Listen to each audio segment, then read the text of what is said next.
Hello mga ka-cooks! Magluluto pala ako ngayon ng version ko ng chop suey. So unahin ko muna is prituhin ko muna yung chicken liver natin mga ka-cooks. So prituhin na natin na maigi, dahan-dahan lang sa pagbaliktad nito para hindi madurog. So pag prito na siya mga ka-cooks, kunin natin yan.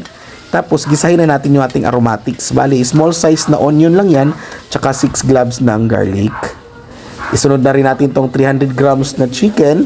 So sinama ko na yung mga buto-buto mga ka-cooks para mas ma-extract pa talaga yung lasa ng manok dyan. So tinimplahan ko na yan ng paminta at saka ng asin. So haluin natin ng maigi mga ka-cooks. Tapos idagdag na rin natin ang isang sachet ng ating oyster sauce. Tapos dagdag na natin yung matitigas na gulay. Bali 2 medium size na carrots yan mga ka-cooks, tsaka isang sayote. So haluin natin ng maigi. Tapos takpan lang muna natin.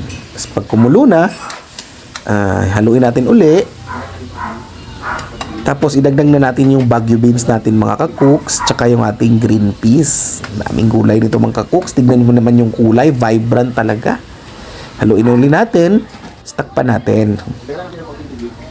Tapos dagdagan na natin ng tubig mga ka-cooks, level lang kung saan yung mga tostado na mga sarsa para matanggal yun, tsaka humalo na sa ating chop suey.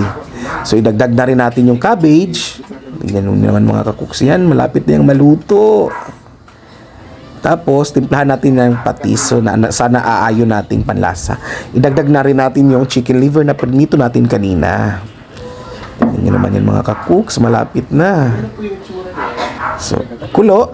Dagdag na natin yung isang pirasong red bell pepper, tapos yung slurry natin na dissolved na cornstarch sa isang baso. So haluin natin maigi mga ka-cooks hanggang makuha natin yung consistency ng lapot sa ating sabaw. Tignan nyo naman yan mga ka-cooks, gaano kasarap.